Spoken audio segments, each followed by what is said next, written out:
Now, when setting up business, like in any other business, it's good to know that getting a place or space or building in a high traffic area is always the best option, always the best direction to go.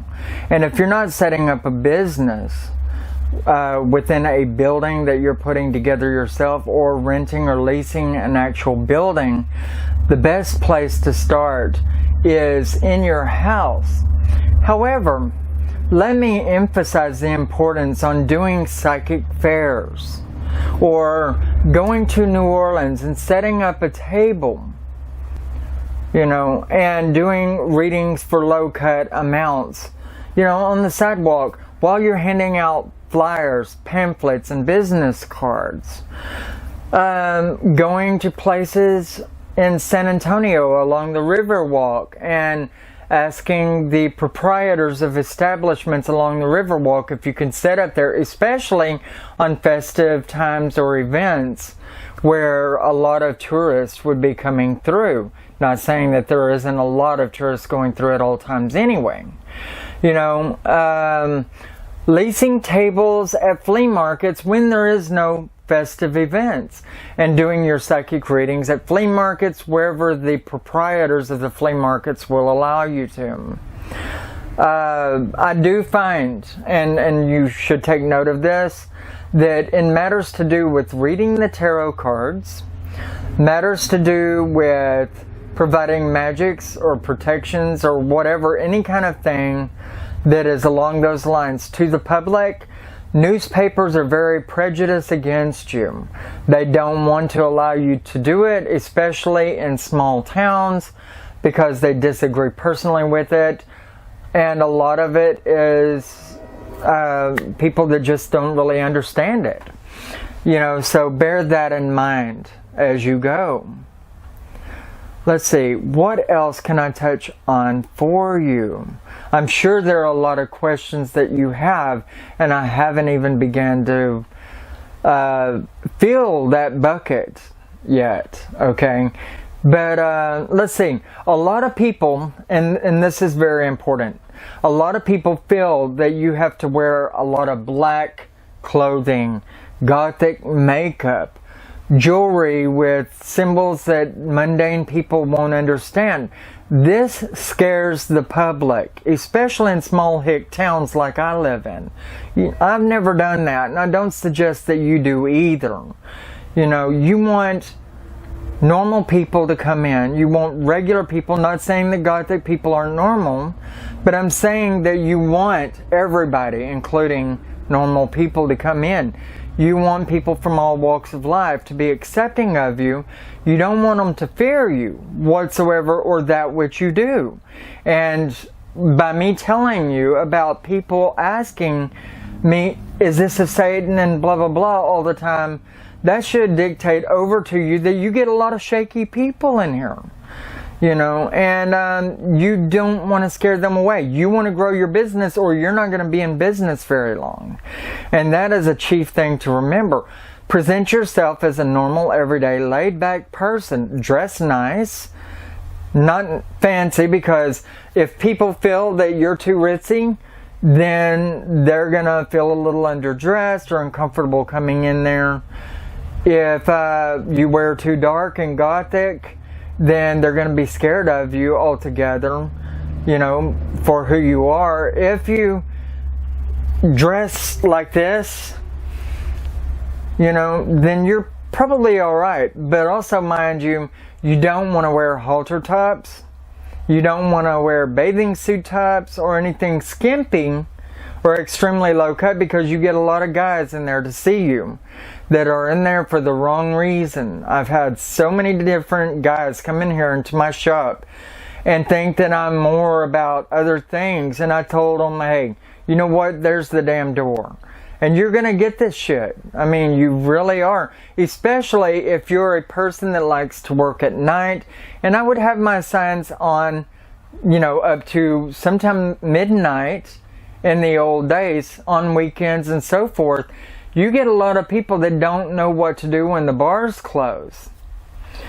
And so you're going to have them drunks walk up in there, and never read a person that's drunk. Never read a person that's drinking, and never let them carry a drink into your shop with alcohol in it. For one thing, if they leave from there and they get into an accident, you're responsible.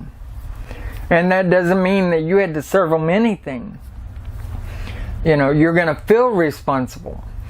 And the law may hold you responsible. If you let them carry a drink into your shop, you'll get closed down. Your land will get taken away, or your shop will be taken away.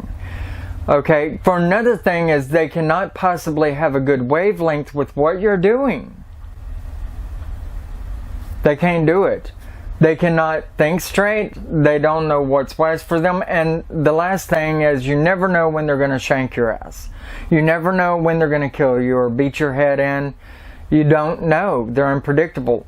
One more thing is, when they pull into your parking lot, if there's a car right behind them and it happens to be a cop car, they're coming in to see you when the bars close, because they want to get that cop off their ass, and they're not really wanting a reading at all, but they'll come in and they'll just take up a lot of your time, you know. So, well, one thing is I feel that you should close your shop by midnight, your time. And nextly, I mean, no matter what time of day it is, if somebody comes into your shop drunk or high on something that you don't know what it is, then you don't want to read for them, because their wavelength isn't right. It's not going to be a pure reading, and you don't know what it's made out of. Okay, so don't do it. Let's see. I think that I've pretty much covered the important things.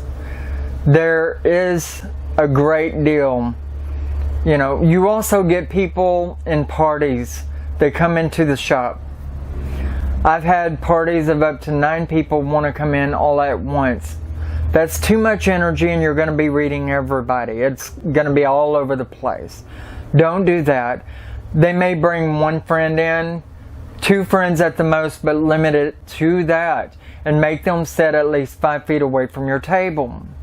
And they cannot be concentrating on their own lives whenever this person, whoever is sitting in the chair getting a reading, is trying to get their reading, because you don't want it distorting yet again the reading, polluting it with other people's influences.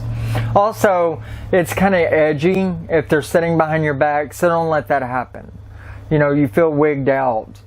Also, you know, if you have a shop where you sell things as well as your psychic readings, but it's in 2 different rooms, don't let people be combing all through your shop while you're getting a reading. You're going to be worried about everybody ripping you off. And you don't want to be focusing on that whenever you're doing your reading. Let's see, noises, a lot of noises. Somebody sitting outside, blaring their car radios, that's going to distort your reading. Have signs out that specify that people cannot be blaring their radios whenever you're conducting readings, or whenever you're in service here that day. Let's see. Kids. Oh God. Kids coming in to the shop with their parents. And parents never control their kids. They don't. They'll be getting into everything that you own. They'll be trying to bend up your cards, bite on them, suck on them, or just touching all over them. Make it a law of rule that kids are not allowed. They will keep their kids at home, and they'll come back to you without them. Do not let people bring their kids into your shop. You're not a daycare, and they're not going to take care of their own kids anyway. In this day and age, they just don't. They think, oh, we're in a building, it's safe, you know, I can see my kid, blah, blah, blah. But what about what it's doing to you? They're worried about their kid, they're worried about themselves, but they don't care that that child may break a $1,200 crystal ball that you have sitting there for looks. So specify, make laws and rules, and don't be afraid of it. If they don't want to see you, then that's fine and dandy. They can find themselves another reader. Also, you know, if, you know, they don't want to be cooperative, then really and truly, you know, it's too much more work for you. You're not getting paid for all of that.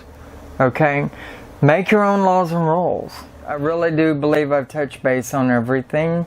If I do find anything else, or if you guys have any other ideas and suggestions that other people don't know about, message me privately, and I'll take note of these, and I'll do a part 2 of this particular show, okay? And it could help the show along, and I can make more videos for you guys. And I really enjoy doing that. Anyway, I'm going to close for now, and I really hope that this has been of a help to you. You take care of yourself, and brightest blessings. Bye-bye.